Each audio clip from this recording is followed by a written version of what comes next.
Ano po? Saan po ulit yung lugar nyo? Oroqueta po. Orquita? Opo, Oroqueta City. Saan po yun? Sa Banang Mindanao po yun. Opo, sa Miss Ok po. Hmm. Sa Miss Di ba ikaw din po? Ano po, Mindanao ka po? Opo. Jinsan po. Jinsan po ako. Sakop din na si Mindanao? Opo, Jinsan. Yung lugar ni Manny Pacquiao. Ganun po ba? Ilang taon ka na po? Ako. Oh, 39 na po ako. lagpas ka na po sa kalendaryo. Oo. Malapit na magdalawang kalendaryo. Pero ano, may anak ako, walay lang ako sa asawa ko. 9 years na. Ako din po, may anak na po. Pero ngayon, wala na yung anak ko, kinuha, nandun na sa mama niya. Dati, dito sa akin yun. Pero nandun sa mama niya na ngayon. Pero nagsuporta. Oo, hindi naman pwede po na hindi mo suportahan yung anak mo yun. Support pa rin. Dapat lang. Hindi naman pwede yun. Pero nung maliit pa yun, nandito na sa akin, kinuha sa akin, malaki na eh.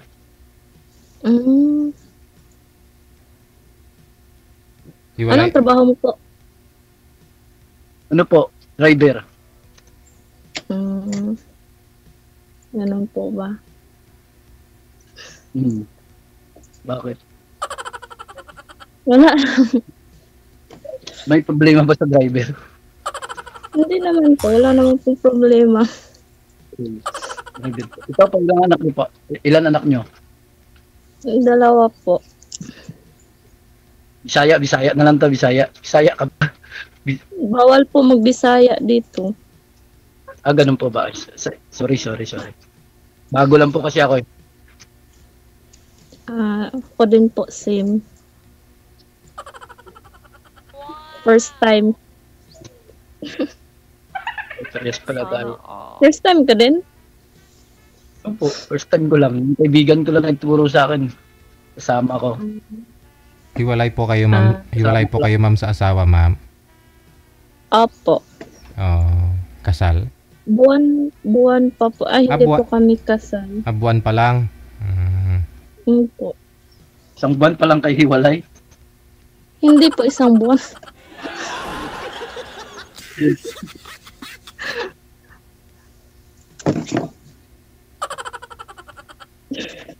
Tagal pa ba kayo hiwalay? Ano po? Tagal pa ba kayo hiwalay? Buwan, mga po. 2 buwan, 3 naman ata. Ano pa yun? Lami kayo. Magkaayos pa kayo nun. Po? May ano pa yun, magkaayos pa kayo nun. May kalibin na po, doon sa Cebu. May ganun po ba? Pasensya. Hindi kayo kasal, ma'am? Hindi po. Paano magkaayos? May kalibin na sa Cebu. Hindi rin kasi kayo kasal, no? Hindi po nagmamadali magpakasal.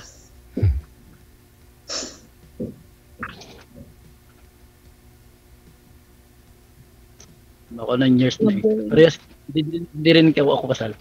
Hindi rin kami kasal. We. Hindi ka naman pwede sumali dito no kung kasal ka. Ganun po eh. Pwede naman sumali kahit kasal. Basta hiwalay na. Oo nga po eh. Akala ko hindi pwede yung kasal. Sa pag-uusap lang naman yan, no? Kasi kung kausap mo, hindi rin kasal, pareho kayo. Hiwalay. Kasal kayo pareho. Pero hiwalay naman sa pag-uusap. Depende po sa pag-uusap.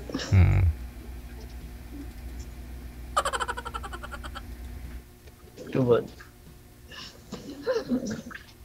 Kaya naman sa'yo, bata mo. Dinidin ang bata pa naman. Hala, bata pa ba yan? Ilang tupi na yung ano yan? Dalawang bata ba? Dalawang bata. Ma'am, ilang taon po yung bunsong anak mo? Yung naririnig namin? 4 po. Bunso. Opo. Okay.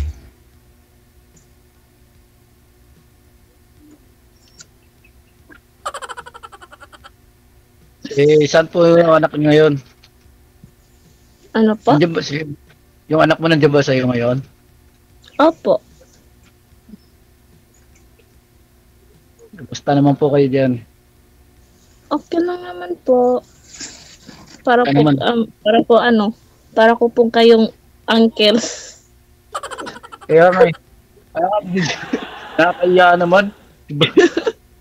Sa pag-uusap na lang din naman yan. Malay nyo, magkasundo naman kayo. O kung hindi, At least mm at least nasubukan may nakilala ko.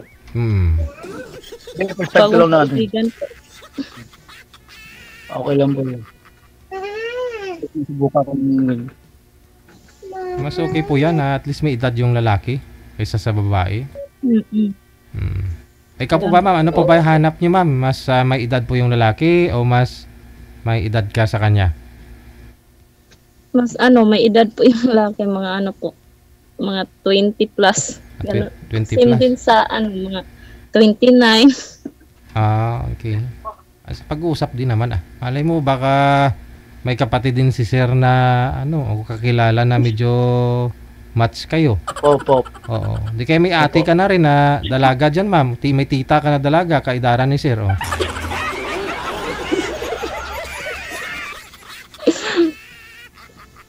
Pwede din. Mamaya silipin mo din yung comment section, baka may mag-mine sa'yo. Kay sir, ganun din. Baka marami nag-mine kay sir sa comment. Oo. Mamaya. Ako din, gusto ko pa yung yung mas may edad sa akin kasi parang kasi yung sa ganitong edad, kailangan yung matured naman kasi yung mga ganyang edad. Kailangan yung majority ang isip mo talaga. Subali ikaw, gusto niyo po sir, medyo may edad po yung girl. Mas ko pa yung mga ganun kasi danas ko na yung ganyan edad ako nung nagka-relasyon ako. Pagka bata ka pa talaga, parang mas maganda yung ganito ng edad mo, tas mas pa yung edad ng babae. Relasyon mo. Kasi parang yung isip mo talagang Bihira. Alam mo yung mga sumasali dito ng mga lalaki, nagpi-PM sila sir, gusto nila medyo may bata yung girl kaysa sa kanila. Ikaw gusto mo may edad? Hindi naman sinasabi Jill na hinahanap ko yung may edad talaga. Hindi naman kahit na katulad sa edad ko, kahit na may 5 years gap, gano'n kasi parang kasi sa ganun yung relasyon talaga na seryoso nang hinahanap nun. Ay hindi rin. Mayroon din diyan na kahit 60 na edad, pling-pling pa rin yung gusto sir. Meron naman. Meron naman po dyan, bata pa nga po yung edad, pero mature na rin yung pag-iisip. Meron naman pong medyo maedad na po yung edad, talaga, pero bata pa yung pag-iisip.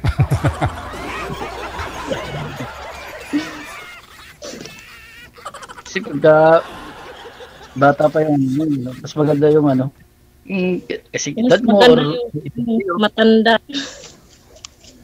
Hindi naman ganun. Hindi naman ganun kasi kasi katulad ng sinabi mo, parang kuya mo, parang Tito. Kapatid din tingin ko. Parang kapatid din. Parang child abuse tayo dito.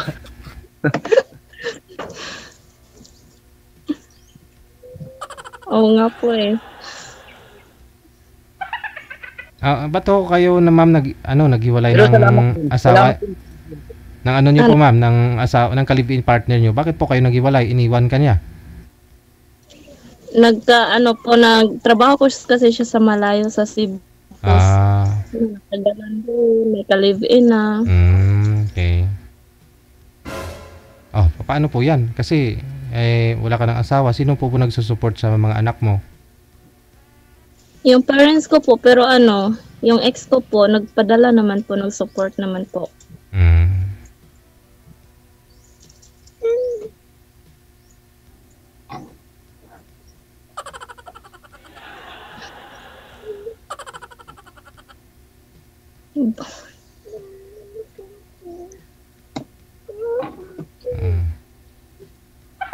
Hindi po kayo pumapasok, ma'am, sa trabaho? Ano po? Nag-a-apply po ako sa Baguio po. Kasi andun po yung kapatid ko. Sa Baguio? Dito sa Baguio? Opo.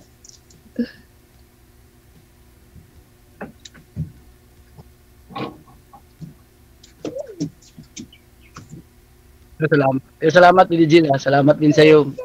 Opo. Nakilala ako. Nice to meet you po.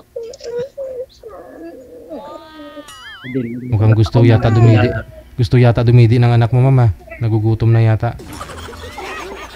Hindi na yan. Gutom na yan ba?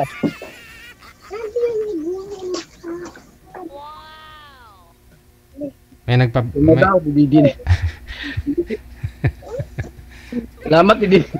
DJ, salamat ah. Oh, welcome ah. Salamat sa iyo. Sige po.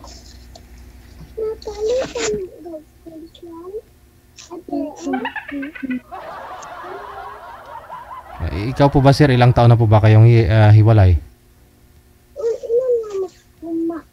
9 years na po. Oh, hindi po kayo nagkaroon ng kalibin ulit? Kinakasama? Dati po, mga 8 months mayroon. Kasi akala ko noon, hirap yung yung isa ka, tapos walang mag-ano sa anak mo. Hindi maganda eh. Parang napalakay ko pa sa pahamak yung anak ko eh. Parang hindi niya tanggap, ganon. Pahamak. Yung una okay, pero nung nagsama na, lang nagbago yung ano. Pero sa ngayon kasi yung anak niyo wala naman na sa inyo, no? Oo nga po, kasi nandun sa dati parang dinigil kasi nasanay ako kasama ko ang anak ko. Ngayon parang tanggap ko na kasi hindi naman pwede na ipagdamot mo sa ina niya. May karapatan din yung nanay niya yung makasama niya yung anak ko. Ayaw ko rin idamot siya sa ina niya. Kasi naawa din ako sa anak ko kahit na masakit na na katulad nga na wala na siya kasi sanay ako pagtulog ko kasi sabi ko siya pagising ko kaya unang-una ko nakikita sanay ako doon sobrang masakit yun pero mas masakit sa akin kung nakikita ko yung anak ko na kahit na hindi ka tinatanong bakit hindi ka kinakausap pero maramdaman mo ba na parang gusto sa may tanong parang gusto niya sabihin na sa mama niya maramdam ko yun eh. Ilang taon na ngayon, sir? Ano na siya ngayon? Mag-11 na sa next month. Pero 3 taon lang sa akin nun. Nung maiwan sa akin. At least hindi pinagdadamot sa iyo may contact naman na kayo, tuloy-tuloy yung nag-uusap kayo, video call. Ganun na po, ganun lang talaga, hirap talaga yung ganung sitwasyon pero masasanay ka rin, matatanggap mo rin yun. Kailangan mo talaga magpakatatag gawa ng may anak ka. Sa una lang masakit.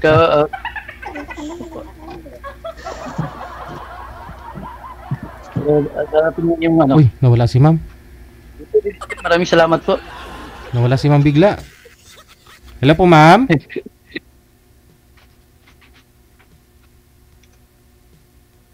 Yun na lang po, sir, no? Basta mag-usap na lang po kayo ni girl. Tuloy-tuloy naman po yan. Friend na lang muna. Malay mo. Sige. Sige, thank you.